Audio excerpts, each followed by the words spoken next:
Hey everybody, welcome back to the Build Show Network. It's a hot day out here, but guess what?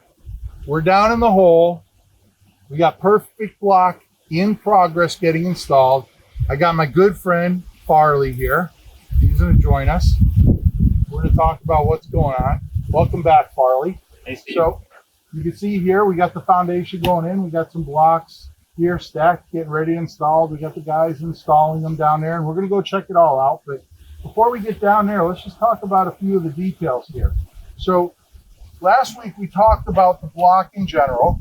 You can see here, each one of those blocks, I don't know, these probably go what, maybe about 50 pounds, Farley?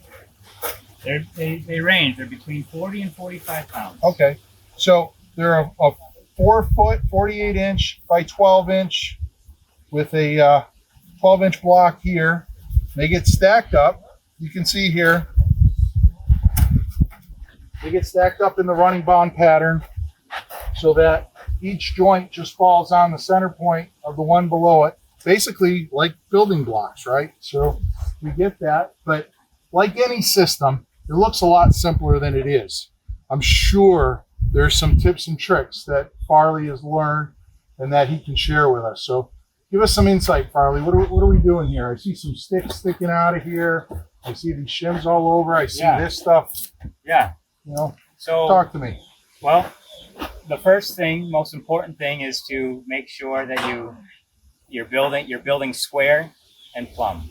So to begin with the square, we just snapped our lines on the foundation, on the footing, making sure that when we're laying our blocks, we're going right to our line. Yeah, and you can see that right here. We got some nice lines snapped, and as of course, blocks are right there. All right. Spot on. The other thing is we want to make sure that our first course is level and plumb. Our first course is our most important. If we're not starting level and plumb, we're going to be chasing our tail for the entire project. So we take a lot of time to make sure that it's level. And as we work our way up, we make sure that each corresponding course is plumb. We're not necessarily as concerned about level as we're working up until we get to the fifth course, and we'll level out the fifth course. But we have these shims in here to adjust the block as we need to. We also have, you'll see this foam sticking out. This is an adhesive foam that runs along the entire length of the block and at the joint. And so it's on both sides, continuous feed of foam. Set the block into the foam, plumb it up, shim it as we need to, and within a few minutes, the foam begins to cure, and it acts as an adhesive, and the block's not going anywhere. Yeah, that is that's pretty darn solid, and that's before we do the concrete core. And you can see here, we have our footing bar comes out, rises up, and then we have our wall bar. Notice that, you know, the spec here was 30 inches minimum for our overlap there. So we have that overlap, but I noticed one of the things, Farley, here is none of the corners are in. I know we have corner blocks, but for some reason you chose not to put those in. So can you speak to that? Yeah, Steve. So, you know, we have a great building inspector here. He's going to want to be able to double check our rebar schedule. Steve put together a comprehensive rebar schedule. We're looking at number 4 rebar every 2 feet. So we leave out these corners so that our building inspector can come in and he can look. He's going to measure. We have our horizontal bar here. We'll have another horizontal bar at 2 feet, and he can make sure that we're doing what we say we're going to do. Yeah, so he can take a look down there. He can get an inspection both ways. He can see the laps here at the corner. He can look down there. You had mentioned that it's 2 foot on center. Well, I know we talked about it before, but consequently, each one of these cores is 12 inches on center. So you can see nice and neatly as we go down, that rebar just falls nice and neatly on the center of every other core. And we'll be able to lay that up, pour that concrete in there, and basically have this musculature inside a series of bones that are basically made out of concrete and steel that this block wraps around. So it's kind of the inverse of what you would traditionally do with a basement. There you would pour the core basement wall, and then we would insulate it, treat it, waterproof it, do all of those things. In this case here, we're basically pouring the outside of, or putting up the outside of the wall, and then we're going to pour the core of it later. That's right, So, Steve. it's really interesting, and this is like you said, this is an adhesive expanding foam there, so it actually works like a glue, right? That's right. Have you tried to pull one of these apart just to do a strength test? I always like to not trust people. Maybe we can get one there and I'll beat it with a hammer or something. We can do that later today. And we can test it out. But all right, well, let's jump in the hole here. Let's go take a look and see what we're doing down here and actually see some of this stuff get installed. So we came in the hole here. You can see there's some things that look a little different, but there's a lot of things here that are pretty traditional. You can see we have our traditional concrete footing. You can see we have some concrete pads here that will eventually get some columns, carry a beam line. Floor joists will fly over our head here. But just wanted to point out a couple things here that Farley has set up so that it's kind of a production setting out here that we're building with these blocks. We have the reinforcing. You can see they took the time. They spray painted 5-foot increments on there. So why would you do that? Well, one swipe of the can across those marks a dozen bars. So now you're not over here measuring each one individually every time you got to go cut it. You just cut it on the orange line. We get our 5-foot lengths. They got their cutter, their bender right here. So we snap the lines. It bends.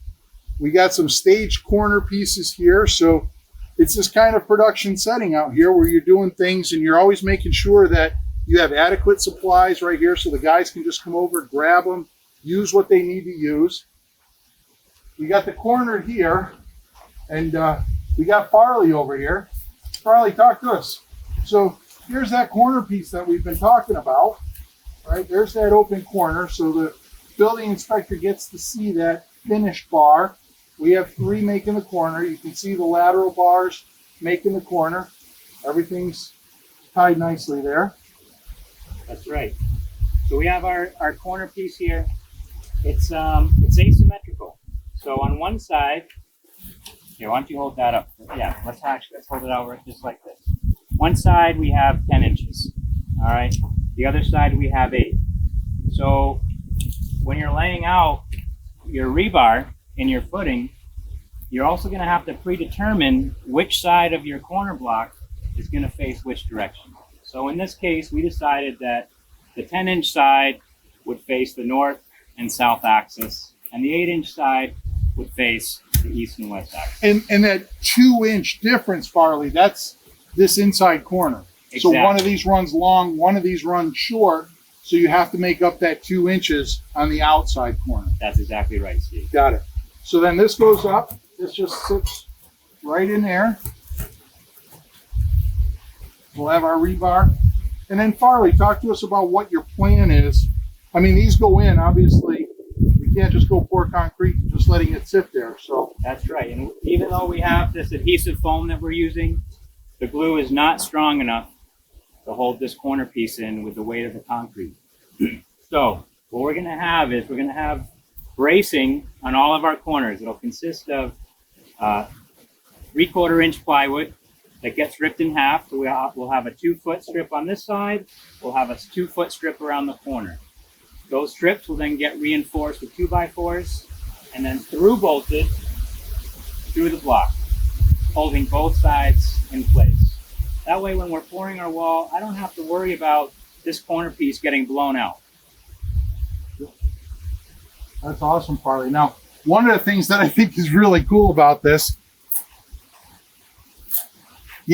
now a lot of you might know what this is. There's probably some of you that don't know what this is, right? Handsaw. Yeah. You know, when I was a little kid, my dad, say, hey, go out there and cut that 2x4. Well, we didn't have chop saws back then. We had hand saws. So one of the beauties of this block also is because it's a foam product, guess what you get to cut it with? You get standard handsaw. Standard handsaw. So show us how easy that is, Farley. So here I have a 12-inch framing square, speed square. All right. The guys may call out, hey, 12-inch piece, 24-inch piece. No problem. We measure what we need. We can use our speed square as a guide, and You can just, it's simple. Okay, here's our first side. We can flip the block over. Make sure we're on our line. If you feel like you need to double check it with your measuring tape, you can. We're at 7 inches. Okay, and here we go again.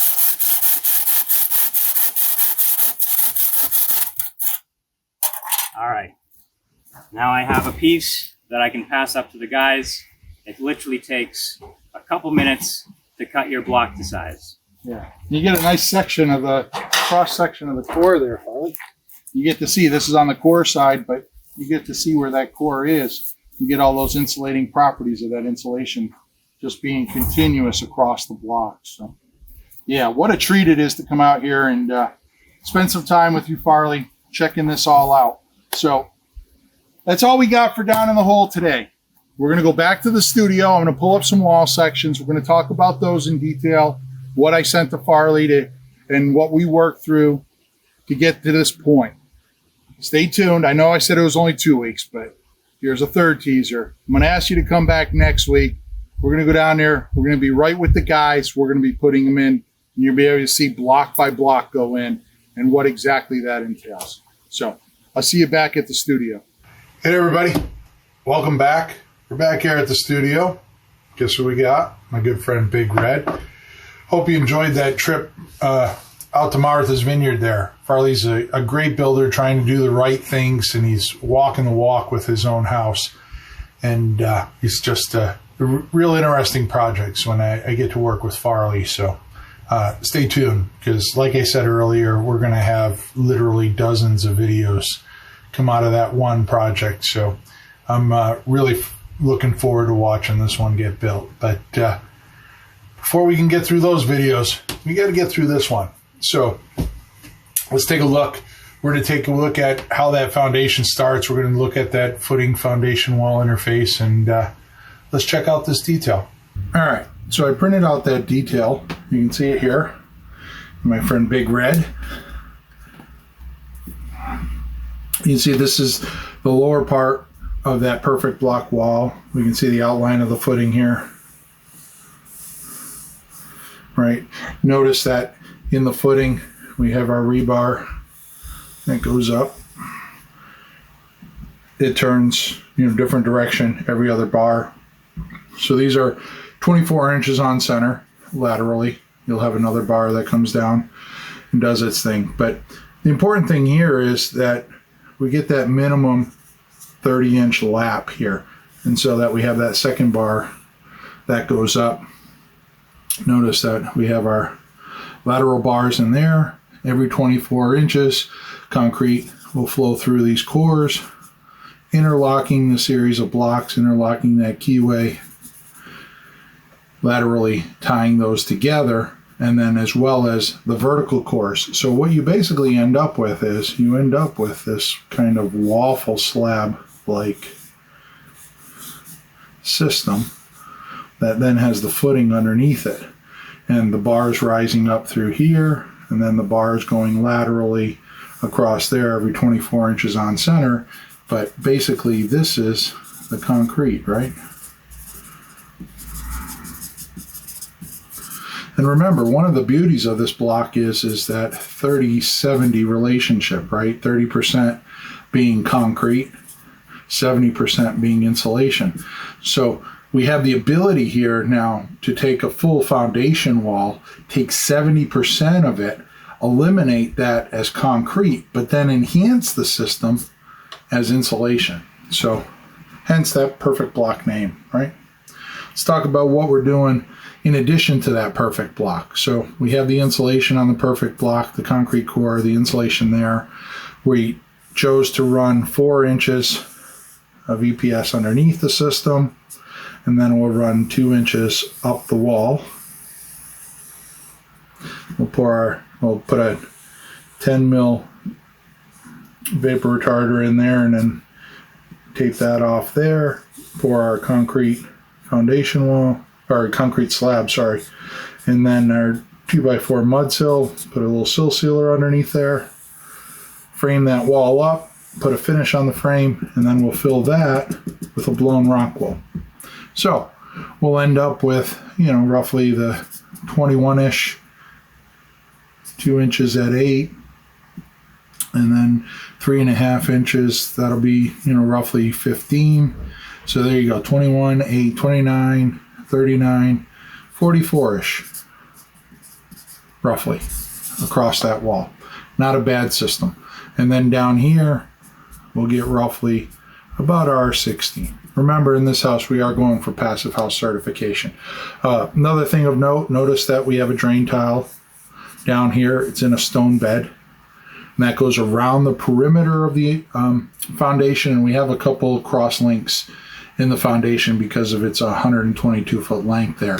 But the more important thing is not only is this providing drainage, as it'll pick up water, take it to a sump pump, get ejected, but at one point, this pipe meets a vertical riser, and that's part of our radon mitigation system that we'll have there. So that's the detail. That's what's happening down at the footing. That's how we interface our concrete slab insulation, drainage system, everything to the footing, our rigid insulation, our enhanced insulation package on the inside there to finish off the basement, and there's that detail. All right, everybody. So I hope you enjoyed running through that one foundation detail there. As I've said before, check out the Build Show Network. I got my colleagues out there, Matt, Jake, Wade, Brent, all putting up great content. I look forward to watching their stuff every week as they put up new stuff. If you haven't seen my past videos, I suggest you go back and check out some of those earlier versions of what we got going on. I always have some interesting stuff going on now and then, so go check out those videos.